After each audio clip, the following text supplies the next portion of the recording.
Welcome to Dreamline detail study.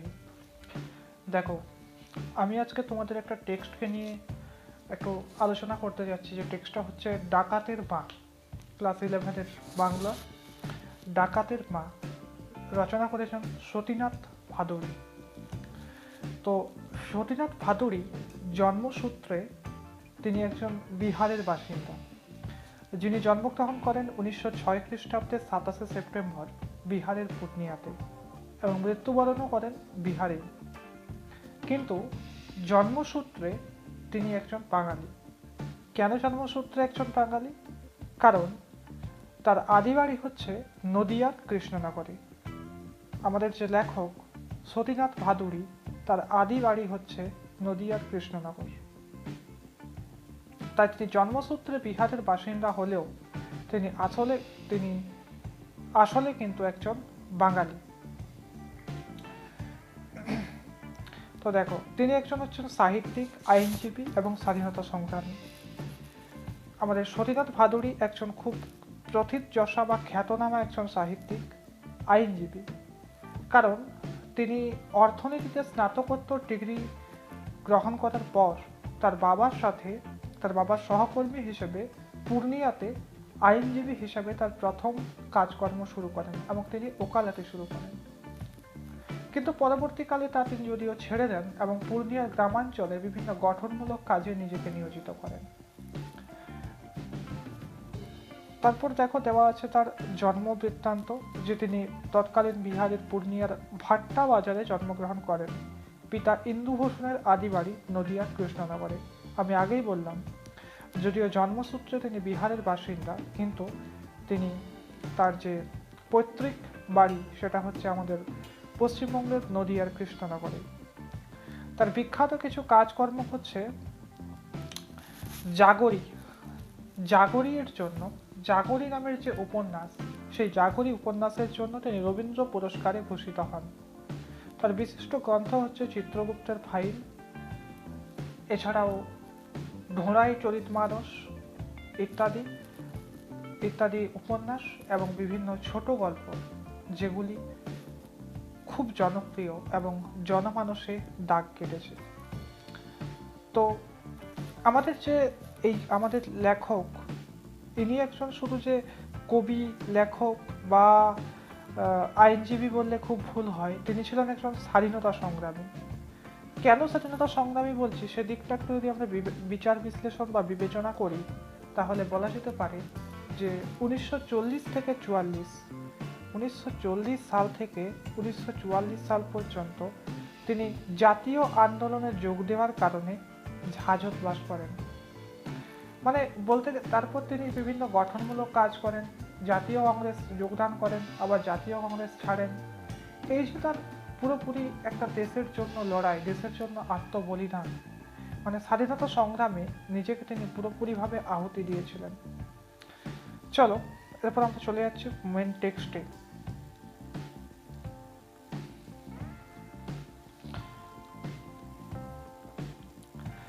আগে সে ছিল ডাকাতের বউ। সৌখীর বাপ মরে যাবার পর থেকে তার পরিচয় ডাকাতের মা বলে। অর্থাৎ এই যে টেক্সট, ডাকাতের মা হচ্ছে একজন ডাকাত, সেই ডাকাতের এক মা। তো আগে সে ছিল ডাকাতের বউ, যাকে ডাকাতের মা বলা হচ্ছে, লেখক যাকে ডাকাতের মা বলেছেন, তিনি আগে ছিলেন ডাকাতের বউ। সৌখীর বাপ মরে যাবার পর থেকে তার পরিচয় ডাকাতের মা বলে। তাহলে ডাকাতের মা বলতে এখানে কার মায়ের কথা বলা হয়েছে? এখানে ডাকাতের মা বলতে সৌখীর মায়ের কথা বলা হয়েছে। কেন সৌখীর? তুমি যদি কোয়েশ্চেন করো, স্যার আপনি কেন সৌখীর নাম উল্লেখ করলেন? এই যে দেখো লেখা আছে সৌখীর বাপ মারা যাবার পর থেকে, অর্থাৎ তারা সৌখীর বাপ মারা যাবার পর থেকে তার পরিচয় ডাকাতের মা বলে। সৌখীর মায়ের এখন পরিচয়, যেটা সৌখীর মায়ের আগে পরিচয় ছিল ডাকাতের বউ, সৌখীর বাবা মারা যাচ্ছেন, অর্থাৎ ডাকাত মারা যাচ্ছেন, তারপর ডাকাতের ছেলের নামে এই ভদ্রমহিলার এখন বর্তমান পরিচয়, তাই তার নাম এখন ডাকাতের মা। ডাকাতের মায়ের ঘুম কি পাতলা না হলে চলে? রাত বিরেতে কখন দরজায় টোকা পড়বে তার কি ঠিক আছে? অর্থাৎ ডাকাতের মায়ের ঘুম পাতলা হওয়ার কারণ কি? কেন ডাকাতের মায়ের ঘুমটা পাতলা হতে হবে? কারণ রাত বিরেতে কখন দরজায় টোকা পড়বে তার কি ঠিক আছে। অর্থাৎ ডাকাত কখন চুরি করে ফিরবে তার কোনো ঠিক নেই। ডাকাত যে কোনো মুহূর্তে চুরি করে বাড়ি ফিরতে পারে। তার ফলে দরজায় টোকা পড়লে, অর্থাৎ দরজায় ঠক ঠক শব্দ হলে, দরজায় নক করলে ডাকাতের মাকে সাথে সাথে উঠে দরজা খুলতে হবে। এই জন্যই বলা হয়েছে ডাকাতের মায়ের ঘুম কি পাতলা না হলে চলে। এখান থেকে প্রশ্ন হয়, টক টক করে 2 টোকার শব্দ থেমে থেমে 3 বার হলে বুঝতে হবে দলের লোক টাকা দিতে এসেছে। টক টক করে 2 টোকার শব্দ থেমে থেমে 3 বার হলে, অর্থাৎ 2টো টোকা টক টক এই শব্দটা যদি থেমে থেমে 3 বার হয়, টক টক করে 2 টোকার শব্দ থেমে থেমে 3 বার হলে বুঝতে হবে দলের লোক টাকা দিতে এসেছে। তাহলে দলের লোক টাকা দিতে এলে কতবার টোকা পড়বে? 2 টোকার শব্দ থেমে থেমে 3 বার হবে। তাহলে কি বুঝতে হবে? যে দলের লোক টাকা দিতে এসেছে। কার বাড়িতে? সৌখীর বাড়িতে, অর্থাৎ ডাকাতের বাড়িতে। 3 বারের পর আরো একবার হলে বুঝতে হবে সৌখী বাড়ি ফিরেছে। তাহলে সৌখী বাড়ি ফিরলে কি হবে না, 3 বারের পর আরো একবার হলে বুঝতে হবে যে সৌখী নিজে বাড়ি ফিরল। অর্থাৎ কি, এখান থেকে দুটো কোয়েশ্চেন এমসিকিউ বা এসএকিউ আকারে পড়তে পারে, যে দলের লোক টাকা দিতে এলে কতবার টোকা পড়বে, বা অপশন দিয়ে দিল দলের লোক টাকা দিতে এলে টোকা পড়বে 2 বার, 3 বার, থেমে থেমে 2 বার, থেমে থেমে 3 বার। রাইট অ্যান্সার হবে থেমে থেমে 3 বার। 3 বারের পর আরো একবার হলে বুঝতে হবে সৌখী নিজে বাড়ি ফিরল। ছেলের আবার কড়া হুকুম, তখনই দরজা খুলবি না হুট করে। ছেলের বলতে কার কথা বলা হয়েছে? এখানে ছেলের বলতে সৌখীর কথা বলা হয়েছে। ছেলের বলতে কার কথা বলা হয়েছে? না, ছেলের বলতে এখানে এই যে সৌখী, এই সৌখীর কথাই বলা হয়েছে। ছেলের কি হুকুম না, তখনই দরজা খুলবি না হুট করে, 10 বার নিঃশ্বাস নিতে যতক্ষণ সময় লাগে ততক্ষণ অপেক্ষা করে দরজা খুলবি। তাহলে দরজা খোলার আগে কতবার নিঃশ্বাস নিতে হবে না, 10 বার নিঃশ্বাস ফেলতে যতক্ষণ সময় লাগে। অর্থাৎ 10 বার নিঃশ্বাস ফেলার জন্য ঠিক যতটা সময়ের প্রয়োজন হয় ততটা সময় অপেক্ষা করতে হবে দরজাটাকে খোলার আগে। আরো কত রকম টোকা মারবার রকম ফের আছে, কতবার হয়েছে, কতবার বদলেছে। এখন দেখবে মোবাইল পাসওয়ার্ডের দুনিয়ায় আমরা বারবার মোবাইল চেঞ্জ করি। ঘরে ছোট ভাই বা বোন থাকলে আমরা প্রায়ই পাসওয়ার্ডটা চেঞ্জ করে ফেলি। কেন চেঞ্জ করে ফেলি? যাতে ওটা তার হাতে না পড়ে যায়, বা সে যাতে না খুলতে পারে সেটাকে। তো এই জন্য চোরের তো টোকাটাই পাসওয়ার্ড, তাই চোরকেও এই টোকাটা অনেকবার বদলাতে হয়েছে, অর্থাৎ সৌখীকে এই টোকাটা অনেকবার বদলাতে হয়েছে। আরো কত রকম টোকা মারবার রকম ফের আছে, মানে বিভিন্ন সময় কাজের জন্য বিভিন্ন রকমের টোকা মারা হয়। দুনিয়ায় বিশ্বাস করবে কাকে? পুলিশকে ঠেকানো যায়, কিন্তু দলের মনে যখন কারো পাপ ঢোকে তখন তাকে ঠেকানো মুশকিল। অর্থাৎ এই দুনিয়ায় কাউকে বিশ্বাস করা যায় না। কেন বিশ্বাস করা যায় না? কারণ পুলিশকে ঠেকানো যায়। পুলিশকে ঠেকানো যায় মানে, এই যে ঠেকানো কথাটা, এই ঠেকানোর মানে হচ্ছে আটকানো। ঠেকানোর মানে হচ্ছে আটকানো। অর্থাৎ পুলিশকে আটকানো যায়, কিন্তু কাকে আটকানো যায় না? যখন দলের কারো পানে পাপ ঢোকে, যখন দলের কারো মনে পাপ ঢোকে তখন কি করা যায় না? তখন তাকে ঠেকানো মুশকিল। অর্থাৎ দলের মধ্যে যদি কেউ কারো পিঠ পিছনে কোনো 2 নম্বরই করে বা কোনো ধোঁকা দেয়, তখন তাকে আটকানোটা মুশকিল হয়ে দাঁড়ায়। দিনকালই পড়েছে অন্যরকম, অর্থাৎ আজকালকার যে দিন, সেই দিনকালটা এখন বদলে গেছে। আগের মতো এখন আর দিনকাল নেই। সৌখীর বাপের মুখে শোনা যায় যে সেকালে দলের কে যেন জখম হয়ে ধরা পড়বার পর নিজের হাতে নিজের জিভ কেটে ফেলেছিল, পাছে পুলিশের কাছে দলের সম্বন্ধে কিছু বলে ফেলে সেই ভয়ে। কার মুখে শোনা কথা না, সৌখীর বাপের মুখে। কি শোনা কথা? যে সেকালে, অর্থাৎ সৌখীর বাবারা যখন ডাকাতি করত সেই সময় দলের কেউ একজন পুলিশের হাতে ধরা পড়েছিল, নিজের হাতে নিজের জিভ কেটে ফেলেছিল। অর্থাৎ যে ব্যক্তি জখম হয়ে পুলিশের কাছে ধরা পড়ে গিয়েছিল সেই ব্যক্তি কি করেছিলেন না নিজের হাতে নিজের জিভটাকে কেটে ফেলেছিলেন। কেন জিভ কেটে ফেলেছিলেন? পাছে পুলিশের কাছে দলের সম্বন্ধে কিছু বলে ফেলে সেই ভয়ে। আজকাল দেখো, সৌখী জেলে গিয়েছে আজ 5 বছর। আরেকটা লাইন ইম্পর্টেন্ট, এখান থেকেও প্রশ্ন আসতে পারে, সৌখী কত বছর জেলে গেছে? সৌখী জেলে গিয়েছে আজ 5 বছর। সৌখী কতদিন জেলে গেছে? সৌখী জেলে গিয়েছে 5 বছর। এমসিকিউ বা এসএকিউ দু রকমই হতে পারে। প্রথম 2 বছর দলের লোক মাসে মাসে টাকা দিয়ে যেত। কতদিন টাকা দিত?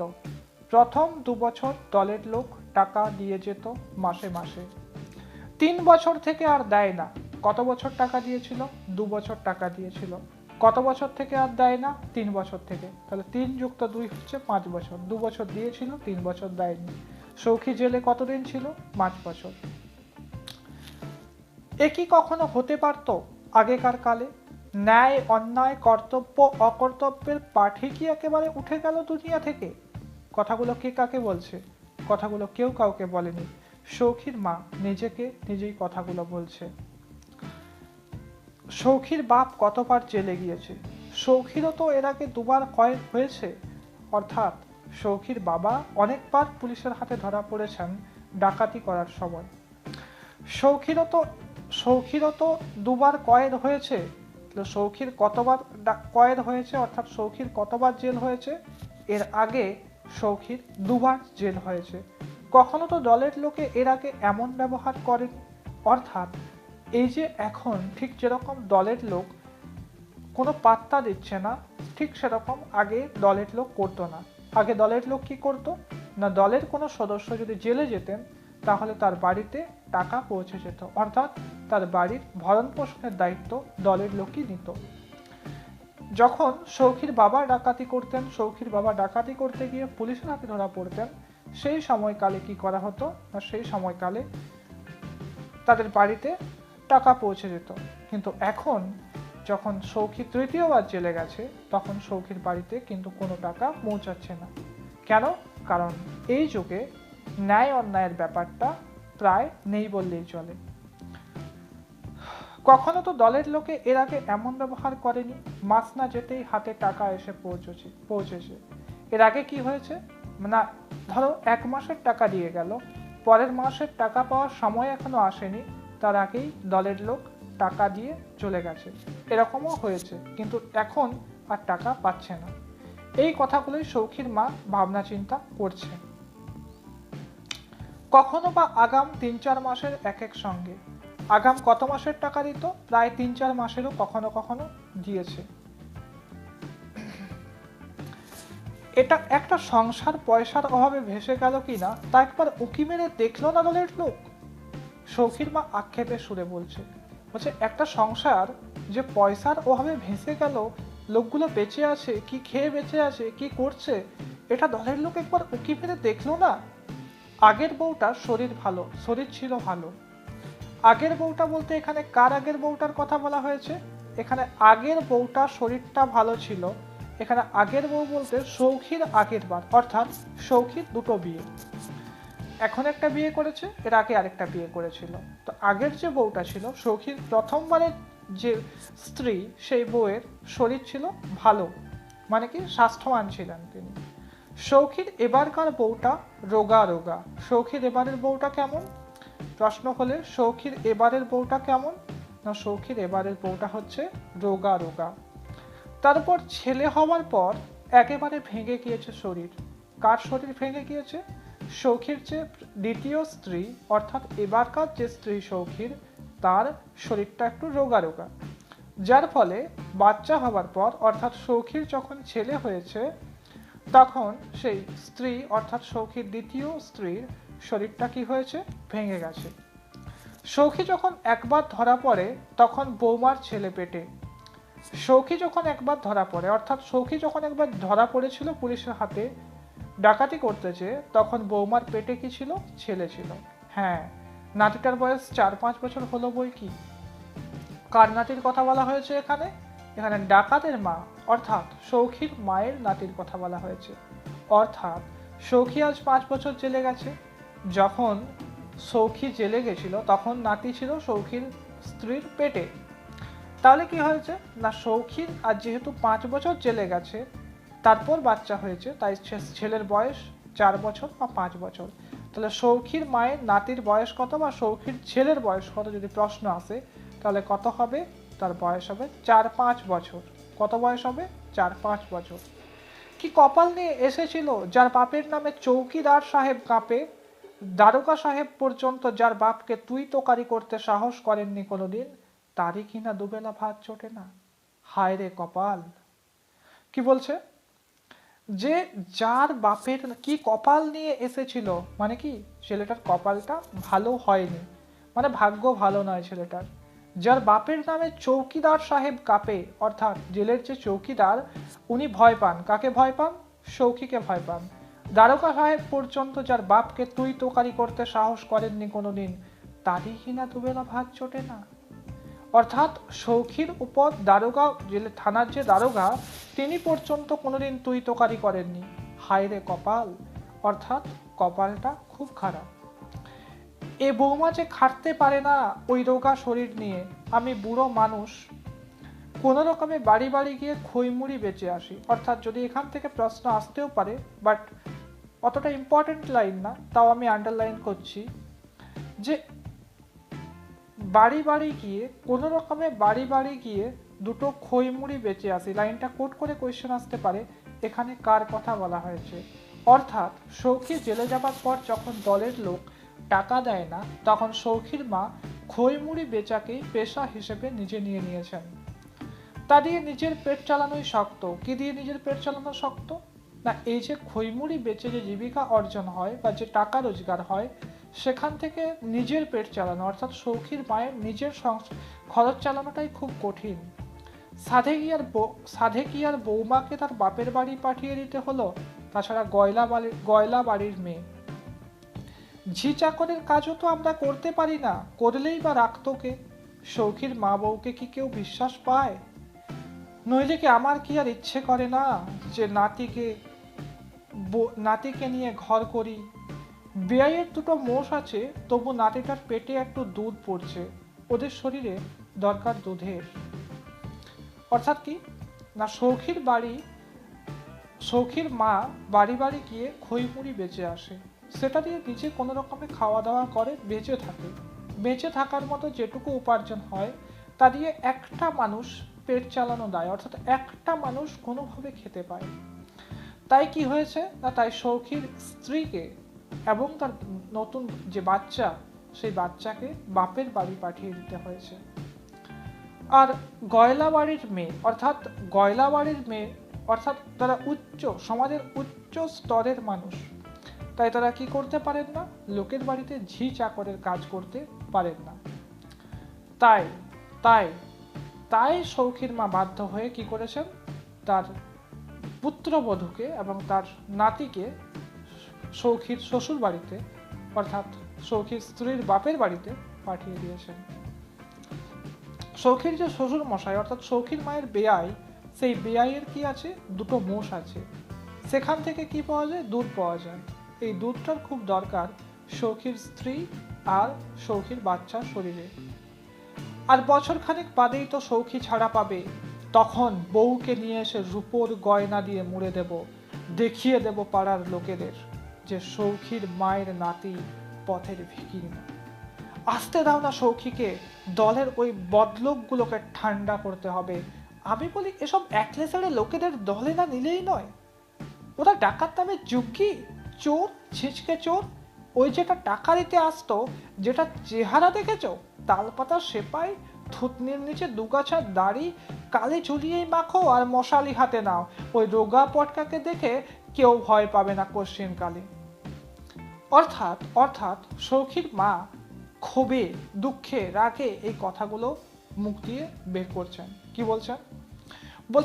আর বছর খানেক বাদেই সৌখী ছাড়া পাবে। অর্থাৎ সৌখীর মা হিসেব করছেন যে সৌখী আর কতদিন পর ছাড়া পাবে, তাই বছর খানেক। তখন বউকে নিয়ে এসে রূপোর গয়না দিয়ে মুড়ে দেব, দেখিয়ে দেব পাড়ার লোকেদের যে সৌখীর মায়ের নাতি পথের ভিখিরি নয়। অর্থাৎ সৌখীর মায়ের একটা আত্মসম্মান আছে। কি হিসেবে আত্মসম্মান আছে? যে তার ছেলে বড় ডাকাত, যাকে কিনা থানার দারোগা সাহেব পর্যন্ত তুই তোকারি করতে পারে না। তাই তার যে ছেলে অর্থাৎ সৌখীর যে ছেলে সে কোনো পথের ভিখিরি নয়। আসতে দাও না সৌখীকে, অর্থাৎ সৌখীকে বাড়ি ফিরতে দাও। দলের ওই বদলোকগুলোকে ঠান্ডা করতে হবে। অর্থাৎ দলে যারা বদমাইশি করে, যারা দলের নিয়ম কানুন রীতিনীতি মেনে চলে না, তাদেরকে ঠান্ডা করবে, অর্থাৎ তাদেরকে উচিত শিক্ষা দেবে। আমি বলি এসব একলে ছেড়ে লোকেদের দলে কি না নিলেই নয়? ওরা কি ডাকাত নামের যুগ্গি, চোর, ছিঁচকে চোর? অর্থাৎ কি এই যে একলে ছেড়ে লোক, অর্থাৎ কি তারা নিজেরটা বোঝেন আর অন্য কারো বোঝে না। তো এই সব লোকেদের দলে নেওয়াটা অন্যায় সৌখীর মায়ের মতে। ওটা বলছে ডাকাত নামের যুগ্গি নয়, অর্থাৎ ডাকাত নামটা ওদের জন্য নয়, ওটা ডাকাত হওয়ার যোগ্য নয়। যুগ্গি অর্থাৎ যোগ্য, চোর, ছিঁচকে চোর অর্থাৎ ছোটখাটো চুরিয়ে এদের মানায়। আর ওই যে একটা লোক টাকা দিতে আসতো, তার চেহারা সম্পর্কে এখানে বর্ণনা দিতে গিয়ে সৌখীর মা বলেছেন যে তাল পাতার সেপাই। তাল পাতার সেপাই অর্থাৎ খুব পাতলা, থুতনির নিচে দুগাছা দাড়ি, অর্থাৎ ওই লোকটা খুব পাতলা আর তার থুতনির নিচে কয়েকটা দাড়ি আছে, খুব ঘন দাড়ি নেই। আর কেমন রোগা পটকা। তাই বলছে ওকে দেখে বা ওকে ও যদি ভয় দেখায়, ও যদি কাউকে পথ আটকায়, ওকে কেউ ভয় পাবে না। ঘুম আর আসতে চায় না, রোজ রাতেই এই অবস্থা। মাথা পর্যন্ত কম্বলের মধ্যে ঢুকিয়ে না নিলে কোনো কালেই ঘুম হয় না শীতের দিনে। একবার সৌখী কোথা থেকে রাত দুপুরে ফিরে এসে টোকার সাড়া না পেয়ে কিমারি মেরেছিল মাকে। বলে দিয়েছিল যে ফের যদি কোনোদিন নাক মুখ ঢেকে শুতে দেখি তাহলে খুন করে ফেলে দেব, বাপের বেটা তাই এমন মেজাজ করা। আপাদমস্তক কম্বল মুড়ি দিয়ে নাক ডাকিয়ে ঘুমুলেও একটা বকুনি দেবার লোক পর্যন্ত নেই বাড়িতে, গেল 5 বছরের মধ্যে। এ কি কম দুঃখের কথা? ঘুম আসতে চায় না। কার ঘুম আসতে চায় না? সৌখীর মায়ের ঘুম আসতে চায় না। রোজ রাতে এই অবস্থা, অর্থাৎ রোজ রাতে ঘুম আসতে চায় না। মাথা পর্যন্ত কম্বলের মধ্যে ঢুকিয়ে না দিলে কোনো কালেই ঘুম হয় না শীতের দিনে। অর্থাৎ কি শীতের দিনে, এখন শীতকাল চলছে, সবাই মুখ অবধি ঢাকা নিয়ে নাও। তো এভাবেই ঘুম আসে শীতের দিনে, কারণ শরীরটা গরম হয়, কাঁথার ভিতরে শ্বাস প্রশ্বাসে গরম হয়, বাইরে ঠান্ডা হাওয়া। সৌখী একবার কোথা থেকে রাত দুপুরে ফিরে এসে টোকার সাড়া না পেয়ে কিমারি মেরেছিল মাকে। অর্থাৎ সৌখী কোথার থেকে হয়তো ডাকাতি করে বাড়ি ফিরছিল, কিন্তু সৌখীর মা টোকার শব্দ শুনতে পাননি, কারণ তার মুখ কান কাঁথার মধ্যে ঢোকানো ছিল। তাই সৌখী খুব মার মেরেছিল তার মাকে, খুব জোরে মেরেছিল, খুব বেশি মেরেছিল। বলে দিয়েছিল যে ফের যদি কোনোদিন নাক মুখ ঢেকে শুতে দেখি তাহলে খুন করে ফেলে দেব। কি বলেছিল? যে এরপর যদি আর কোনোদিন দরজা খুলতে দেরি হয় বা নাক মুখ ঢেকে ঘুমোয় তাহলে একেবারে খুন করে দেব। তাই মেজাজ বলছে বাপের বেটা তাই মেজাজ অমন করা। আসলে সৌখীর যে বাবা, সেই বাবার মেজাজটাও ছিল কড়া, অর্থাৎ তিনিও খুব রাগী মানুষ ছিলেন। আপাদমস্তক কম্বল মুড়ি দিয়ে নাক ডাকিয়ে ঘুমলেও একটা বকুনি দেবার লোক পর্যন্ত নেই বাড়িতে, গেল 5 বছরের মধ্যে। অর্থাৎ যে 5 বছর পেরিয়ে গেল, সেই 5 বছরের মধ্যে যে ঘরে নাক ডাকিয়ে ঘুমলে বা চোখ কাঁথায় মুড়ি দিয়ে ঘুমলে একটা বকুনি দেবার লোক পর্যন্ত বাড়িতে নেই। অর্থাৎ যে কেউ এসে বকবে যে তুমি কেন ঘুমোচ্ছিলে কাঁথা মুড়ি দিয়ে, এরকম এটা বোকার মতো লোক অব্দি নেই। একই কম দুঃখের কথা। মানে এই ব্যাপারগুলো সৌখীর মায়ের খুব দুঃখ হচ্ছে, খুব দুঃখ লাগছে, কষ্ট হচ্ছে তার মধ্যে। ঘুমের অসুবিধা হলেও ছেলের কথা মনে করে সে একদিনের জন্য নাক মুখ ঢেকে শোয়নি 5 বছরের মধ্যে। সৌখীর মায়ের ঘুমোতে অসুবিধা হয়, তার শীত লাগে, ঠান্ডা লাগে, কিন্তু আজ পর্যন্ত সৌখীর মা কোনোদিন নাক মুখ ঢেকে শোয়নি। বাইরে নোনা আতা গাছতলায় শুকনো পাতার উপর একটু খড়খড় শব্দ হলো, গন্ধগোকুল কিংবা শিয়াল টিয়াল হবে বোধ হয়। কি খেতে যে এরা আসে বোঝা যায় না। বোঝা দায়, বুড়ো হয়ে শীত বেড়েছে, আগে একখান কম্বলে দিব্যি চলে যেত।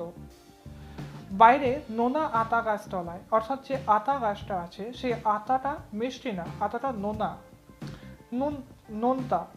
তো এই গাছতলায় শুকনো পাতা, আতার পাতা ঝরে আছে, শীতকালে গাছের পাতা ঝরে, তো সেই শুকনো পাতার উপর কিছু একটা খড়খড় করে যেন চলে গেল।